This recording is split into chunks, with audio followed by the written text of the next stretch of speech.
जय हिंद दोस्तों। अब हम बात करने वाले हैं यूनिफिकेशन ऑफ इटाली के बारे में। तो यहाँ पर हमने अभी पहले देखा कि जर्मनी कैसे यूनिफाइड हुआ था। जर्मनी एक टेरिटरी थी जो अलग अलग हिस्सों में बटा था and then it got united. And now we are going to talk about unification of Italy. Now before I start let me introduce you to the background that what was the condition of Italy before this unification started. So during 19th century Italy was divided into 7 states, मतलब 7 अलग अलग टुकड़ों में Italy divided था.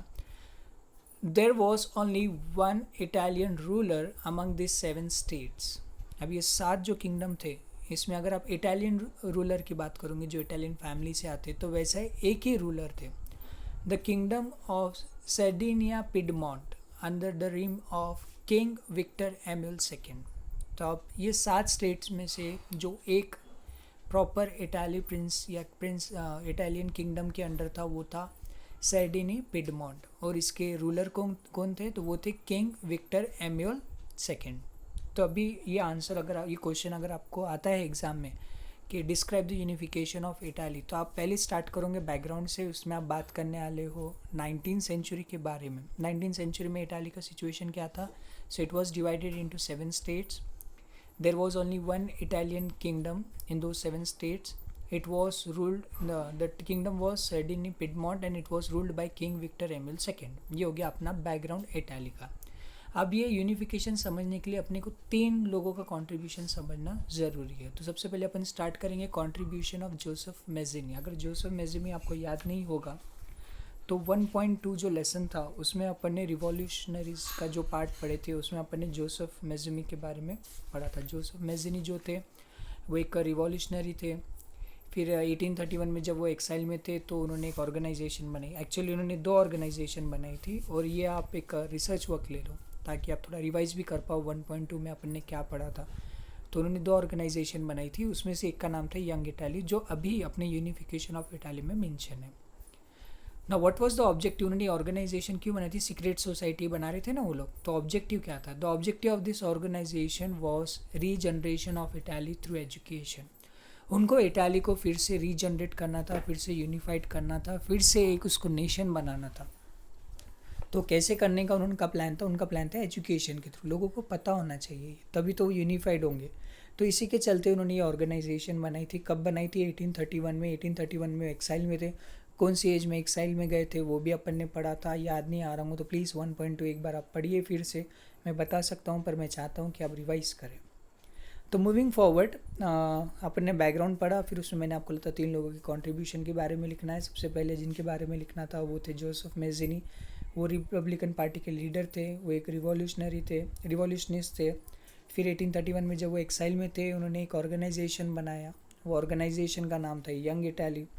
फिर third point अपन लिख रहे कि ऑब्जेक्टिव क्या था ऑर्गेनाइजेशन का. So regeneration of Italy through education. ये उसका आ गया थर्ड पॉइंट. फोर्थ पॉइंट की जब अपन बात कर रहे तो ये जो रिवॉल्यूशनरीज थे इन्होंने 2 मूवमेंट को लीड किया. एक हुआ था 1831 में और एक हुआ था 1848 में. और ये दोनों भी मूवमेंट जो थे वो फेल गए थे. वो लोगों को कुछ कामयाबी सक्सेस उसमें मिली नहीं क्योंकि उनको गवर्नमेंट को ओवरथ्रो करना था, इटाली को यूनिफाइड करना था. वो कुछ पॉसिबल हुआ नहीं. तब इटाली की यूनिफिकेशन की जो रिस्पॉन्सिबिलिटी थी वो चले गई किंग विक्टर एम्यूल सेकेंड पे. किंग विक्टर एम्यूल सेकेंड फिर से कौन थे तो वो थे किंग कहाँ के. सर्डिनी पिडमॉन्ट. एक ही टेरिटरी वो 7 स्टेट्स में से एक ही टेरिटरी जिसके इटालियन प्रिंस थे. तो इसलिए अब उन पर जिम्मेदारी चली गई कि जो अपना देश है अपने को वापस से यूनिफाइड करना है. अगर अभी भी आपको नहीं समझ रहा है तो उसको इटाली की जगह इंडिया का समझ के समझो कि भाई अपना नेशन है बड़ा इंडिया जो अलग अलग हिस्सों में डिवाइड हुआ है. और अपने बाकी तो रूलर सब बाहर के, कोई अरब से है, कोई ब्रिटेन से है, कोई यूएस से है, ऐसा अलग अलग जगह से. बस एक ही है किंगडम जो प्रॉपर इंडियन जिसको रूल कर रहा है. मान लो महाराष्ट्र स्टेट को कोई इंडियन रूल कर रहा है तो जाहिर सी बात है जब सब रिवॉल्यूशन फेल हो गए तो उस पर रिस्पॉन्सिबिलिटी जाएंगे कि वापस से अपने देश को गढ़ना है, अपने को अपना देश बनाना है, खुद का अपने लोगों को यूनाइट करना है. तो वैसे ही पूरी रिस्पॉन्सिबिलिटी अब चले गई विक्टर एम्यूल सेकेंड पे. अब इसमें अपन आगे पढ़ने वाले रोल ऑफ कैवियर क्या था. सो यहाँ पर जो कैवियर थे वो चीफ मिनिस्टर थे पिडमॉन्ट के. अब पिडमॉन्ट वही टेरिटरी जिसकी अपन बात कर रहे किंग विक्टर एमिल के अंडर वो काम करते थे। 1852 में वहाँ पर वो चीफ मिनिस्टर बने। अब वो रिवॉल्यूशनरी भी नहीं थे और डिप्लोमेटिक भी नहीं थे, जो अपन बात करें डेमोक्रेसी वगैरह रिपब्लिकन, ये सब उनका कुछ नहीं था। बट उनका फर्म मानना था कि यहाँ पर कोई प्रिंस ही है जो इटाली को यूनिफाई कर सकता है, कॉमन लोगों की बस की बात नहीं है। और ये जर्मनी में भी अपन ने अंडरस्टैंड किया था कि लोगों की एक बेसिक अंडरस्टैंडिंग थी कि common people can not unify a nation, we need someone from princely family. तो ये जो कैवियर थे इनका तो ये मानना ही था। So through a tactful diplomatic alliance with France, he succeeded in defeating Austrian forces in 1859. अब यहाँ पर इन्होंने क्या किया कि अलायंस बनाया फ्रांस के साथ। अलायंस मीन्स व्हाट, साथ में आ गए। फ्रांस को उन्होंने कुछ ऑफ़र किया होगा मे बी, या फिर कहीं पर हम सपोर्ट करेंगे तो आप हमारे को यहाँ पर सपोर्ट करो। ऐसा करके उन्होंने फ्रांस को ऑन बोर्ड ले लिया उनके साथ, और ऑस्ट्रियन फोर्सेस जो थे उनको उन्होंने डिफीट किया 1859 में। तो अब अगर अभी फिर भी आपको थोड़ा कन्फ्यूजन है तो अभी आप जैसे अपना वीडियो आगे बढ़ेगा तो आप आपके टेक्स्ट बुक में पेज नंबर 21 खोल लीजिए। उसमें आपको मैप दिए हुआ है, 2 छोटे मैप है। एक साइड आपको ईयर दिए हुआ है टेरिटरी को आउटलाइन मैप बना के, और एक साइड वो टेरिटरीज के नाम दिए हुए। तो उसमें ईयर्स दिए वाला है और दूसरे वाले मैप में नाम दिए हुआ है। तो आप पता कर सकते हो कि कौन से टेरिटरी उन्होंने कौन से साल जीती। तो 1852 में जब वो चीफ मिनिस्टर बने, उसके साथ साथ उन्होंने फ्रांस के साथ डिप्लोमेट अलायंस किया, और 1859 में उन्होंने ऑस्ट्रियन फोर्सेस को डिफीट कर लिया। यहाँ पर रोल ख़त्म होता है कैवियर का। अब इसके बाद अपन बात कर रहे हैं जोसेफी गैरिबल्डी की। ये इम्पॉर्टेंट पर्सन है अपने यूनिफिकेशन ऑफ इटाली के लिए। क्यों? क्योंकि यहाँ पर क्या हुआ, अब जो प्रिंस थे उनके पास तो खुद का फोर्स था, बट वहाँ पर एक रिवॉल्यूशनरी मूवमेंट हुआ, and it was known as red shirt movement. मतलब जनरली जैसे जो कॉमन लोग थे वो वॉलेंट्री किंग की मदद करना चाहते, कि वो भी चाहते थे कि जो अपना नेशन है वो फॉर्म हो।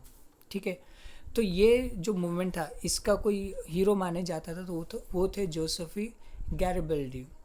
1860 ही march and defeated south Italy and the kingdom of 2 Sicilies by driving the Spanish forces out with the support of local peasants. तो यहाँ पर अब प्रोग्रेस देखिए। अब जो प्रिंस जो किंग थे उनका तो स्मॉल ट्रूप था, और ये जो थे जो जोसेफी गैरिबल्डी, इनको कॉमन लोगों का सपोर्ट मिला क्योंकि ये रेड शर्ट के हीरो थे। वॉलेंटियर वो लोग जो पीजेंट्स लोग थे वो लोग वॉर में उतर गए, उनके सपोर्ट से साउथ जो इटाली था, अभी आप मैप में देखो तो आपको दिखेगा kingdom of south silly, south की तरफ है वो पूरा पट्टा वो जीतने में कामयाब है। ये कब की बात कर रहा हूँ मैं, 1860। तो आप मैप देखोगे तो उसमें ईयर दिए हुआ है, तो आपका आंसर लिखते टाइम कन्फ्यूजन नहीं होना चाहिए। जब आप गैरिबल्डी के बारे में लिखोगे तो 1860 का उसमें इवेंट डिस्क्राइब करना है। पीसेंट लोग रेड शर्ट मूवमेंट के थ्रू वॉलेंट्री ज्वाइन हुए, and then they were able to defeat south Italy and kingdom of 2 Sicilies. Last अपन पढ़ने वाले हैं विक्टर एमिल सेकेंड के बारे में, जो कि एक लौते इटालियन प्रिंस थे जब इटाली 7 स्टेट्स में डिवाइड था। सो 1861 the first Italian parliament assembled in Twain. ये ट्वेन एक जगह का नाम है जहाँ पर उनका जो फर्स्ट पार्लियामेंट था, ये सब टेरिटरीज जीतने के बाद जब वो यूनाइट हुए, so they made Victor Emmanuel second the king of Italy. जो इटाली के एम्परर बने वो थे विक्टर एम्यूल सेकेंड, और ये था यूनिफिकेशन ऑफ इटाली। अब यहाँ पर एक मज़ेदार बात मैं आपको बताऊँ, जो पीजेंट लोग ज्वाइन किए थे उनको नेशनलिज्म के बारे में कुछ भी नहीं पता था, क्योंकि वो लोग पढ़े लिखे नहीं थे। Many illiterate people were unaware of nationalism. उनको इटाली यूनिफाइड करने का इंटेंशन नहीं था। People from southern Italy never heard